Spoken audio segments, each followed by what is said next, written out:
Yeah, right? nails are like the redheaded stepchild, which is why we're doing this podcast, because I'm sick and tired of nail techs being the redheaded stepchild.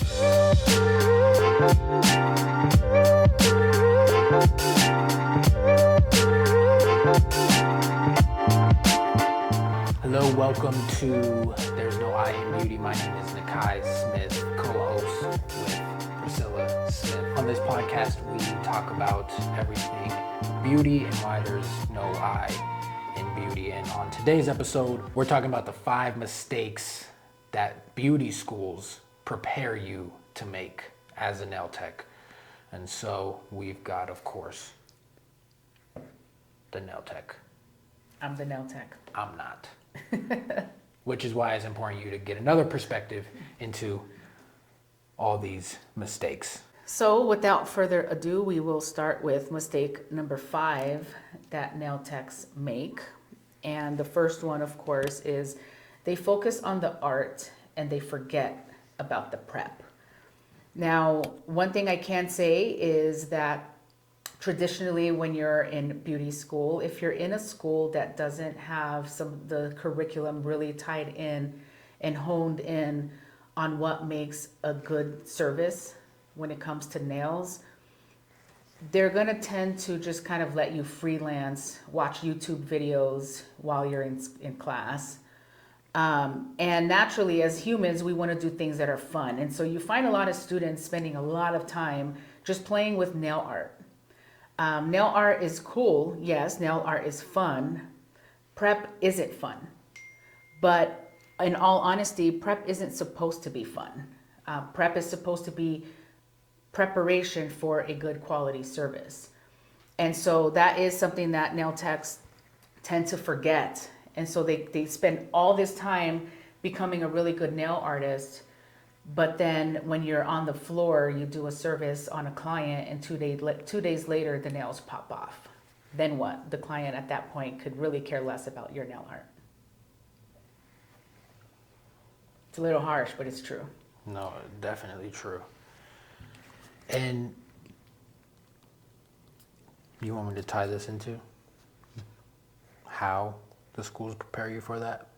Yeah, well, basically, that's how they prepare you for it. They're not prepared with their curriculum on how you're going to prep. There's a whole slew of different ways that you can prep, different techniques you can use. And I think a lot of times where the schools tend to drop the ball is sometimes they have a difficult time finding nail techs to train nails. And so you have these cosmetologists that might have been a nail tech 20 years ago. Or you might have others that their passion is more for hair, but because they want to sell the nail program, they hire these people who are not true nail techs. And so you have somebody who basically isn't a nail tech trying to teach you how to do something they don't know how to do themselves, which is why they then have you watch YouTube videos while you're in school.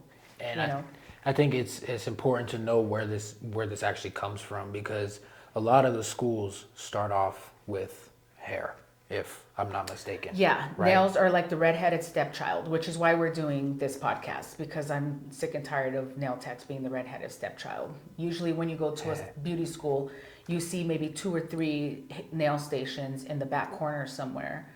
And all the focus is focused on hair. And I can sit on this topic for hours and hours, but we can talk a little bit about that as we go down to the number 1. Yeah, so like I said, a lot of these start off as hair salons. So when they start off as hair schools, and when they start off as hair schools, a lot of the students come to them and they're like, oh, I like hair, but I like nails a little bit better. So once they get a certain handful of students that are like, I like nails a little better, they're like, oh, maybe we should open up a nail program, right? And then that's where the cosmetologist with their license that did some nails in their career started to create this nail program that these nail techs would soon follow. Come to find out that the nail program is just not a nail program. So then it doesn't leave you Yeah, and then to anything. add to that too, what ends up happening is when it's a full cosmetology program, and you can pick between the full Cosmo skin and nails, or just nails. For those that want to do just nails, a lot of times the schools will convince them, and I know this from experience because this happened to me and to a lot of people on my team, where you go in, you already know you want to do nails, you only want to do nails, but then you're convinced to do the full cosmetology program, and you're sold on the fact that you're going to be able to do all the services. Everybody knows by this point, I would say everybody, and if you don't, I'm sorry. Watch the last video if you don't know. But if you don't know, when you're learning something new, you can't start 10 projects and expect to master all 10. You're going to be mediocre at 10 projects, 10 skills. So anyway, so they end up selling these students on doing the full Cosmo program. Now for the school, sure, it's more income for you. It's a higher ticket product that you're selling the student on. But what they don't tell you is that in a 1,600-hour program, 1,600-hour course, which takes about 14 to 15 months to finish, you're only going to get about 2 or 3 weeks of nail training.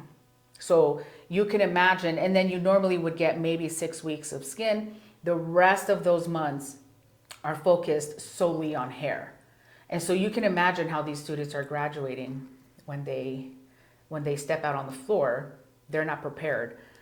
So I think I'm getting a little ahead of myself because, again, like I said, this is a topic I can stay on for a long time. It's very frustrating for me as a nail tech who hires nail techs to see how little prepared they are. Yeah, and then just keep in mind that a lot of these mistakes you were prepared to make by these schools. Mm-hmm. So we're aligning the mistakes with how you were prepared to make these mistakes, and we want to get rid of those mistakes to make your path a little bit easier, help you become more successful in the industry. Yeah. So we'll move on to the number 4. And yeah, go ahead. All right. The number 4 is you think that building a clientele is about your work. Now, yes, the work technically can sell the client, sure. But where nail techs get it wrong is that they believe that the work is going to retain the client. If you're doing subpar work, your nails aren't lasting, you won't retain the client, right? Obviously, nobody's going to pay for something that isn't going to last. However, even if your work is not 100% where it's supposed to be, which 10 out of 10 times, I'll say 9 out of 10 times, 9 out of 10 times, your work you're not a master at your craft yet because you just graduated. And so you're in that process of building your clientele, learning who you are as a nail tech, learning what your techniques are and what kind of work do you do. Eventually you mold yourself to become this nail tech. And as people start walking around town, people will start recognizing your work. So in that regard, sure, your work sells the client, but it won't retain them. The one part that nail techs forget, and a lot of times the schools have a play into this in preparing you to make these mistakes, is the schools don't necessarily go into the conversation about conversations. So even if you're still finding who you are and you're mastering your craft, number one, if you don't know how to talk to a client, if you don't know how to sell yourself, you don't know how to build rapport, you don't know what conversations not to have, those things are not going to help you in your case of building a clientele. You for sure, absolutely 100% without a doubt, will not build a clientele if you don't understand what builds a clientele. It's the work and the conversations that you have. And a lot of times nail techs don't make it about the clients, they make it about them. And if you've ever been to a nail salon, it's not a fun environment when it's all about somebody else, right? You want to have fun when you're in the salon. And so that very simple subject, many schools fail to even bring up. Yeah, and you mentioned... I wasn't even taught that. You mentioned sell yourself, but a lot of people don't know what that even means, right? So when you want to sell yourself, like, people do business with other people they know, they like, and they trust. So first they have to know you. Next, they have to like you. How do you get somebody to like you? You build the rapport. Yeah. You get on common ground. And then as you get on common ground, as you know how to talk and make them feel comfortable around you, now Then you sell your work. now they trust you, right? So now even if you are making silly mistakes, they're like, not a problem. Don't even worry about it. I just like hanging out with you. That's right. Because I just like getting away from my life for a second just so you could do my nails. I know you're And gonna have do conversations. It's yeah. about relationships and conversations. I mean, have you ever been to a nail salon where, yeah, sure, you're so happy with the set that you're getting. Like, let's say you're going to a celebrity nail tech. Okay, I've been to a celebrity nail tech, and I'll tell you what, it was an awful experience. For one, she damaged my nails. I was really irritated about that. I had gel on, and she took the e-file to my natural nail, and she went so deep that my natural nail, you know how it starts getting cold because you start getting close to your skin? I felt this coldness on my nail, and at that point is when she asked me, "Oh, do you have acrylic on?" And I thought, "Are you kidding me? Like, you should know I don't have acrylic on. No, you're filing the crap out of my natural nail." So anyway, so yes, sure, her work was subpar in the sense of how she was prepping my nails. She didn't understand or even realize the product that I had on. But on the flip side of that, she may have done a decent job at the end of it, but she barely talked to me. She didn't really, like, there was no communication. It was more like, you know, I'm on this high horse that you're coming to me. So like, who are you? You're a nobody, right? And so that goes to show you that regardless if you're doing excellent work, if you don't know how to have conversations and make people feel good, I would never go back to that person. So then let me ask you, And she's pretty famous. If I would have said her name, you would know exactly who she is. how long does a basic nail service take? Well, that's the thing too. Think about it. Well, It shouldn't hold take on. 30 minutes, I can tell you that. Hold on. Just think about it. A quality nail service, a quality manicure, pedicure, whatever it is, should take over 30 minutes. Would you agree? I would say over 30 minutes. Minimum. At Minimum. least. Now, if you think about it, imagine sitting 30 minutes in complete silence with somebody who's touching your hand sitting face to face right in front of you. That is awkward. That is It's stupid. dumb. We want to try it real quick? No, we won't do that to you guys. So we won't do that for 30 seconds and just pure silence, not 30 minutes of Dude. just pure silence. Yeah, just sit there and just stare at somebody Just and just stare at someone in the face like, dude, like, sure, in the beginning when you're building a clientele, like, it feels awkward because you don't know the client, but you can't stay silent. Do not stay silent. You have to have some sort of conversation. And the easiest conversation to have is to let the client talk about themselves. yep. And there's a whole nother side to why conversation is important, that I'll get into in another subject, because conversation will also basically tell you exactly what kind of service you should be doing on the client if you're smart about the conversations you're having. Yeah, that's another one. Yeah.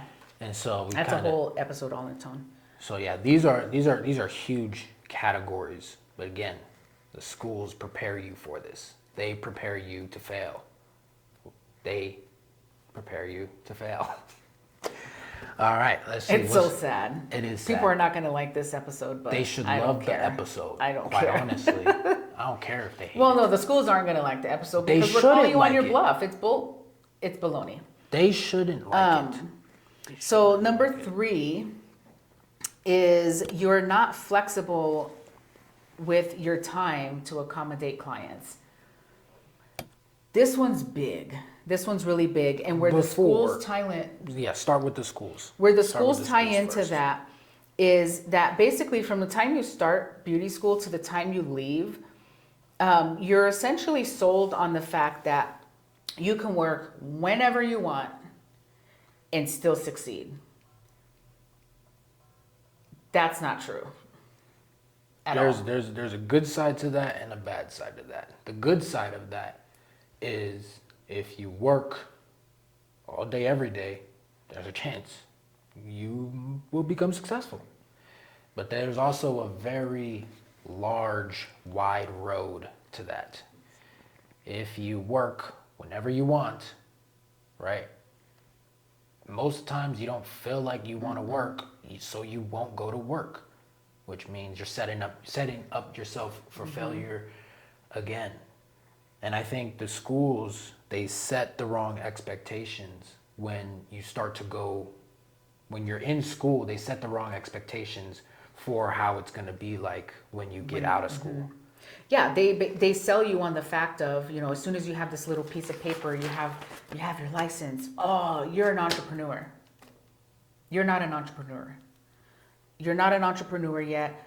You know, one thing that a lot of people in this industry fail to understand is that, you know, there's this misconception that when you're an entrepreneur, you'll have full reins of your schedule and you can do whatever you want, whenever you want, and you have all this freedom. But what they fail to realize is that becoming an entrepreneur has nothing to do with your schedule. Your schedule does not make you an entrepreneur. In fact, most entrepreneurs work really, really long hours, extremely long hours to get even a tad bit closer to their goal. And then when they get to that goal, they work even longer hours to get to the next goal, right? And so that's the part of the experience that I've had and being in this industry now for over 10 years is just a lack of information. And when there is information, it's the wrong type of information. It's the wrong type of information. It's the wrong You know, data. you have to put in the work if you want to succeed. You cannot skip that part. You can't skip that part. And that goes for any industry. It doesn't matter if you're in nails, hair, beauty, even if you're not in the beauty industry. Go speak to somebody who's actually is a success in their field and ask them how they got there. Dedication and hard work. It's unavoidable. The struggle is unavoidable. So you might as well face it, put in the time, work your tail off, and master your craft. There's no way around it. Yeah, and so whenever we talk about the schools and they're selling you on whatever it is, right? They're selling you on the wrong expectation for when you get out, or they're selling you on the curriculum that they have. What we mean by that is what they are saying and what they are talking about. So like when you're in school, I'm sure instructors say it all the time. Oh, when you guys get, and it's so nonchalant, but you're eating it. You're eating, no, I'm not gonna say that. You're eating the bullshit stuff. No. We're trying to keep this so rated what? Well, I don't know. Nowadays, rated PG don't mean nothing. Rated PG today is what used to be my rated R growing up. So we're trying to keep it rated G. So, yeah, so like what they're feeding you is, and they say it so nonchalantly, like when you guys get out of school, you guys will be able to pick your schedules. You can come into work whenever. It's amazing because you can get up and then you can have the perfect lifestyle where you get up, you go make your coffee, your chai tea latte, and then and then from there you go to the gym and work out for your 45 minutes on the elliptical, and then after that, then you can go into work after work on a couple of clients, go and you don't do even 2, have to 3 put a clients. full 8-hour day, and then you go home and then you're able to do it again, and then it's like no, that's almost a lie. It's almost a lie because you're not going to get anything that you initially wanted to get from the beginning when you chose. The reason why you chose school. Exactly. And so let's just back up really quick, and I'll just tell you a little bit of this story. So, you know, looking at what I have now, right? For me, I'm speaking for myself. Priscilla Smith, CEO of PieShow.co, founder of Passion Story,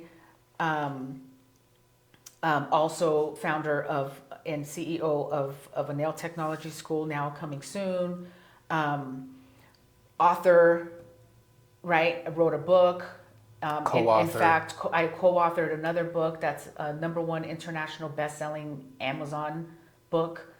So all these accomplishments. But what people don't realize is the first 3 years of me being in this industry, I was putting in 18-hour days, just learning the craft, right? And raising a family and married and whatnot. So 18-hour days for all that time, it's not easy. It's the 10,000 hour rule. You know, it's not easy. I became an extremely good nail tech so that I can now sit back and be able to be a part of all these things and teach others how I did what I did. But when you fall into the trap, and you have to remember when these schools are selling you guys on a course, they're selling you guys on a course, right? They don't know how else to grab your attention to this industry other than to say, hey, you don't have to work that much and you're going to make all this money. That's not true. That's not true. That's false information. It is not true. If you don't see clients, you don't get paid. And that's going to tie into to the #2 mistake that they do. But really quick before we get into the #2 mistake that they do is that downtime. So downtime ties into you're not flexible with your time to accommodate your clients. So what happens during downtime? Now, I was the first to experience this firsthand when I was working with someone who was a veteran nail tech for over 30 years. In fact, she was on a first name relationship basis with one of the owners of a pretty large acrylic company at the time. And anytime I would have downtime in the salon, instead of sitting and mastering my craft, what was I doing? I was doing exactly what I was told by the beauty school, right? Hey, when you work for yourself, you have all this flexible time to do things. Great. I didn't have a client. I would leave the salon. I would go run errands. I had to go shopping for this. I had to go over here. Oh, I got to go get an oil change. Oh, I need gas for my car. I didn't want to be in the salon if I wasn't seeing clients, right? Because if I'm not seeing clients, I'm not getting paid. Y'all need to get used to the fact that you're not going to make a whole lot of money in the beginning. No, think about it though. How are you going to do anything if you don't show up? If you're not there, you can't do anything. And that's what ended up happening. So one day, the day came where she told me, so while I'm running these errands, my phone would ring and somebody wanted to get in. Well, now that person became a nuisance to me because I'm thinking oh, well, I can't drop what I'm doing right this second. I'm standing in line, right?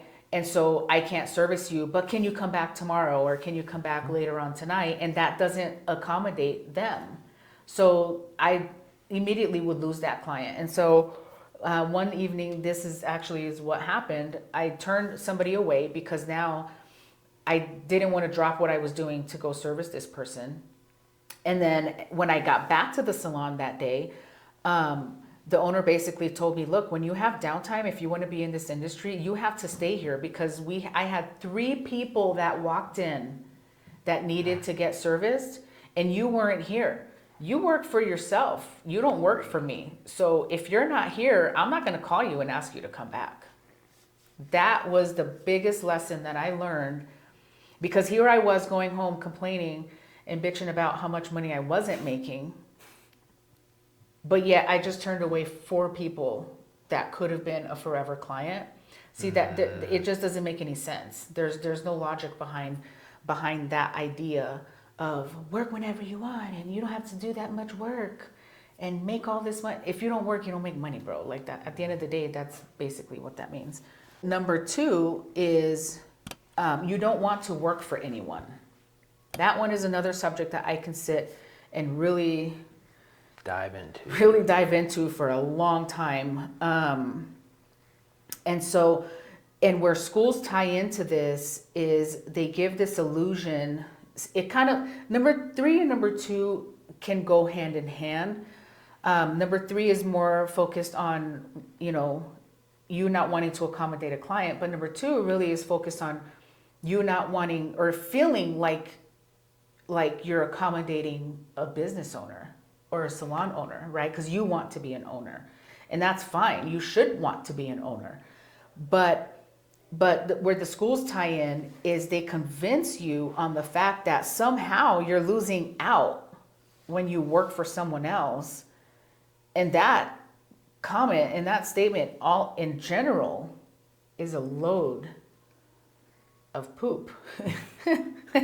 It really is, because you're not losing out when you're working for someone else. In fact, you're actually benefiting from the fact of working under someone else, because especially in the industry of doing nails, take advantage of the fact that somebody actually wants to teach you something and wants to help you skip mistakes that they skipped. And you're going and working in an environment. And that's the thing too. Make sure you pick an environment where there are nail techs. Like, you don't want to go and work at a nail salon where the owner has never been a nail tech. You're not. What are you going to learn from there, right? That's different. Now that if you're going into that type of environment, I can understand where a school would say something like, "Hey, Oh yeah, then you know, like, don't waste your time doing that, because you're not going to learn anything. You're just a number. They just want you to service people." But when you're stepping into a salon that's considered like a training salon, and the owner is a nail tech, and the people who work there have all been where you are, and that's a completely different culture than going somewhere where there are no true nail techs and they're just paying you to service clients. You're not getting any training. yeah. So what she's actually talking about, I've heard another business person say this, a business guru.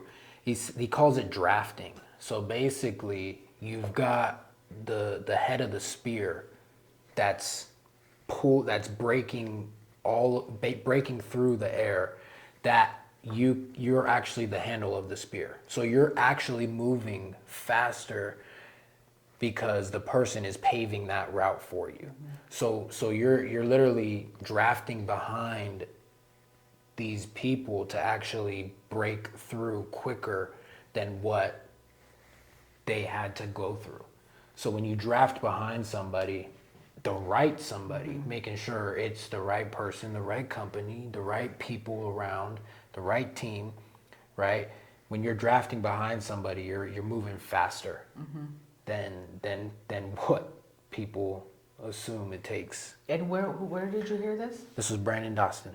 Ah, Mr. Brandon, we're going to tag you on this video. So, and that is 100% true. So to give you an idea, like I told you earlier, right? It took me 3 years to build my clientele, working 18-hour days. Give her an I example worked of one of our other techs. so hard. I worked so hard that I ended up hurting myself. Okay, now I got bulging discs in my neck. I got like all these issues going on in my back. And yes, I worked hard, but I didn't work smart, right? I didn't take care of myself. I wasn't going to the gym. I wasn't stretching. I wasn't doing any of that. And that could be an episode all on its own. But yeah, so like, if you can imagine, I took 3 years to build my clientele, working 18-hour days. I have team members working for me right now that has successfully built an entire book, dozens and dozens and dozens of clients, Months in advance. booking a year or two in advance, and they built that clientele in a month and a half. A month and a half. Basically, every time somebody sat in their chair, they stayed with them. And at the end of the day, that's what it's about, right? So why would you buy into the lie that somehow you're losing out by working for a salon?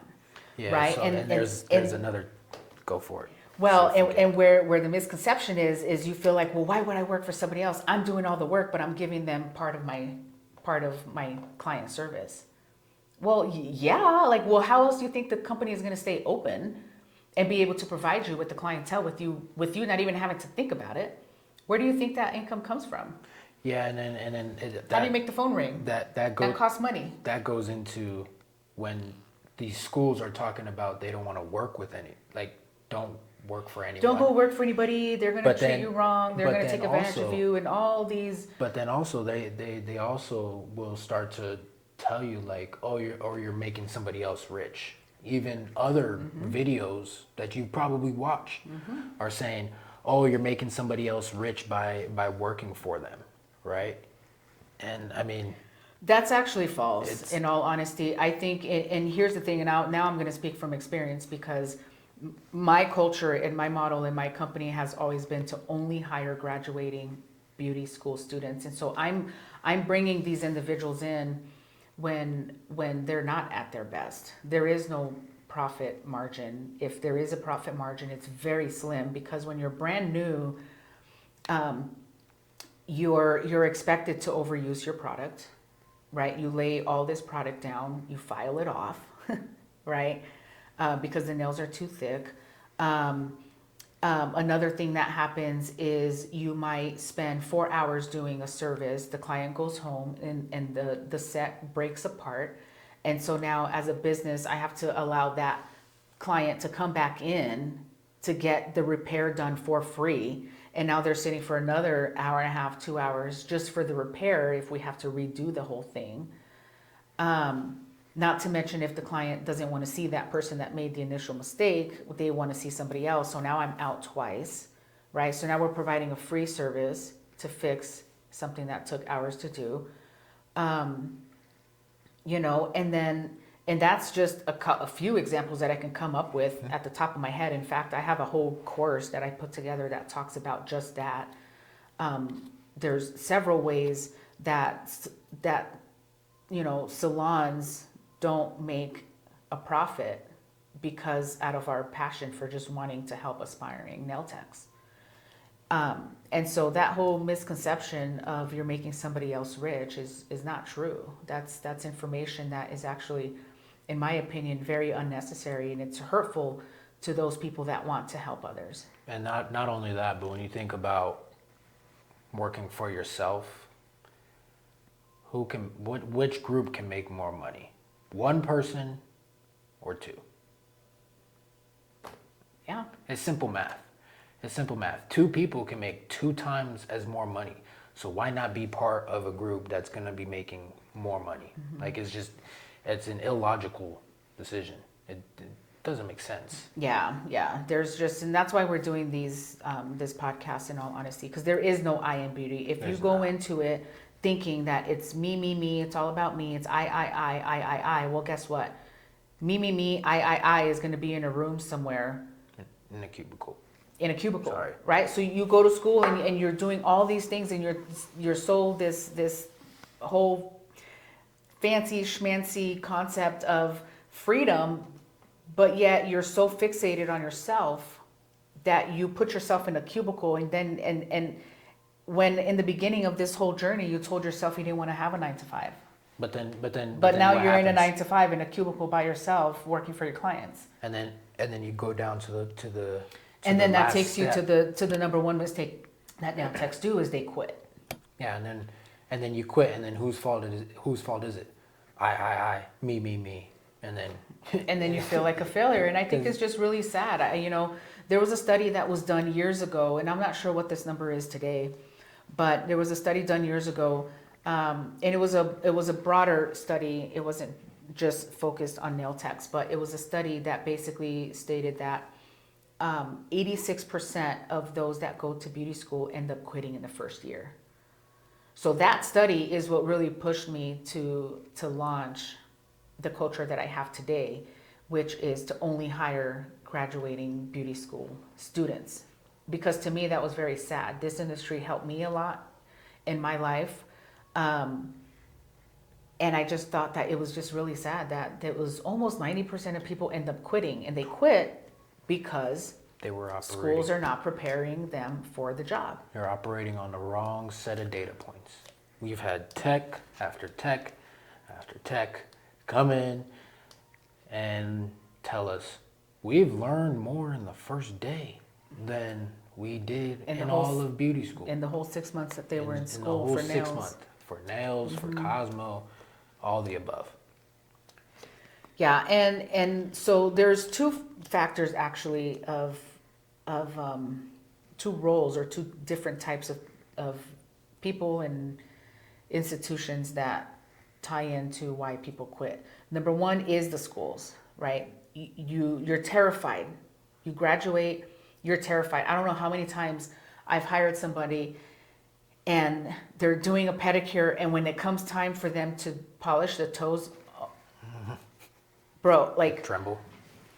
like they're shaking because they're terrified by doing a service on a full paying client. And they feel like they're going to make a mistake because they weren't prepared. So many people have told me that they don't feel prepared, and they're shitting bricks, basically, right? Because they're scared. They don't feel prepared. So I blame that on the schools. Shame on you for not preparing your students and for just preparing them to pass state board. I forgot. We didn't even say that. Like, and lot of these some of these schools- catalogs say that in their things. Like, we teach you how to pass a state exam. All these schools, it's their goal to get you to pass a state exam and not become But better. what they fail to talk about, though, is that you're there to Not start a about new that. career. Exactly. Passing the state exam is one small piece of an entire career. You're not there to just teach somebody. You shouldn't be there just to teach somebody how to pass a state pass a exam. test. You're there to teach somebody how to become a successful career, or how to make a successful career out of this thing that There's something new. Yeah. And so the other factor that actually ties into why people quit, and I'm going to say this, some people are not going to like it, but I'm going to say it anyway. That's why we're here for you. Nail techs are in it, and I'm going to read this off because I put these 5 mistakes I actually have in a link. We can include it down below for you guys. But nail techs are inundated with content from successful nail techs that have made it. The problem is that all the nail techs that have made it are only in the position they're in because they have become professional failures. I said it.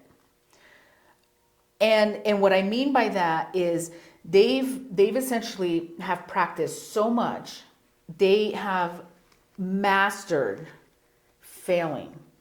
And they, at some point, when you master all these failures along the way, for those nail techs that are very successful, and I mean successful, like some of these nail techs are making $200,000 a year. Like 250, 300,000. basically top percent Top, of the industry. the top 1% of nail techs, right? So they've basically have learned how to leverage their failures to succeed. So, but what ends up happening though is that when you're an aspiring nail tech and you're watching these videos, you're fixated on where they are at now in their career. But a lot of these influencer nail techs don't talk about, well, how did you get to where you're at? Sure, teach me everything you know now, but tell me all the times you fell in the dirt, the times you had to pick yourself up. How long did it take you to do your first set of acrylic nails? It took me 8 hours to do the first set of acrylic nails. It was 6 hours at school. It was my niece. 6 hours at school. I put the product on so thick, school closed, and then she had to meet me back at home for me to file off what I just put on and make it look like a half decent set of nails for 2 more hours. That's a trip. 8 hours. And then the other set I did took me about 4 hours, but I didn't prep, remember? I didn't prep the nail right. That was the mistake number 5. I didn't prep the nail right. None of the nails right. And I learned 2 years later after I saw this girl again. She was a friend of mine's sister-in-law. She got home that night and she washed dishes and all her nails fell off. She never came back to me. So for something that took me 4 hours to do, it all came off when she washed dishes the next night. So those are the kind of stories that people are ashamed to talk about, but dude, no, like share it, right? So don't get fixated on where someone is at in their current career and feel like you have to be at that level right after you graduate from school. Don't sell yourself short on that. And that app for sure is not a reason to quit. But then that goes into you not feeling good enough to actually progress in the career. So then when you're in the moment, you're not feeling motivated to work. So you're not feeling worthy enough to actually go try this new career out. So then you end up just quitting before you've even started. Mm-hmm.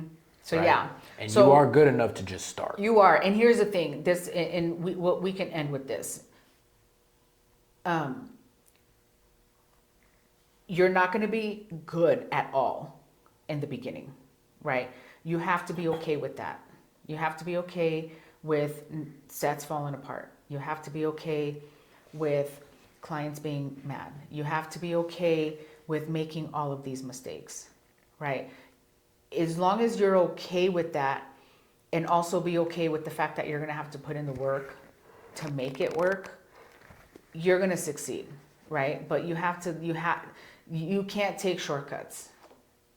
Still follow the influencer, still watch the videos, and still do all those things. Yes, those are motivating things that you should be looking for.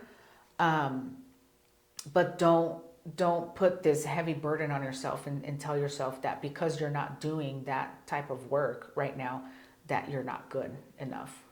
And that's typically when people quit. Yeah. They don't feel prepared.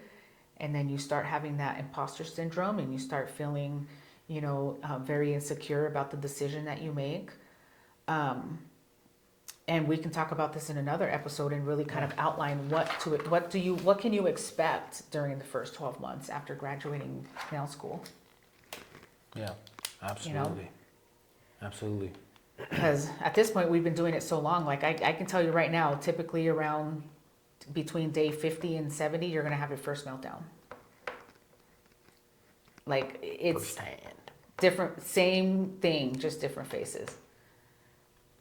So there's a lot of value that you can get from people who have been there, done that, but has also put themselves in a place where they're okay to just talk about it. Like there's no secret in how you can become a successful nail tech, right? Just find somebody who's an open book and will share all these things with you. Yep. Just draft right behind them. Literally draft. Yep. And so if you found any value whatsoever in this episode, hit subscribe, click the like button, leave us a comment of one of your failure stories. Yeah. Yeah, that would be a good one. I want to hear that. Leave us a comment of your failure stories. Throw that down below. We'd like to read those, and we'll give you some pointers on them. So that's a good one. Yeah, we can maybe help you and walk you through how to navigate past that. Your worst failure, the worst of the worst. I'm talking the bottom of the barrel. Yes, and then down below we're going to include the link to the 5 top mistakes nail techs make. That's just 5. I started off with 10, but we'll give you 5. But these are the top 5 that I've seen it happen over and over and over again. So we'll include that down below. And then I'll let you add more information about where they can find us and whatnot. Yeah, so everything will be in the description. The 5 mistakes, all of our social media handles. That way, if you want to follow us on our other platforms, you're more than welcome to. Make sure you subscribe. Leave that comment. The worst failure. Do it. We'll help you out. And then, stay with us for some more episodes on how we can make your success easier with the path we're paving for everybody else. Yeah. Got anything else? No. Just know that there's no I in beauty. There's no I in beauty. Be out. Thanks for watching.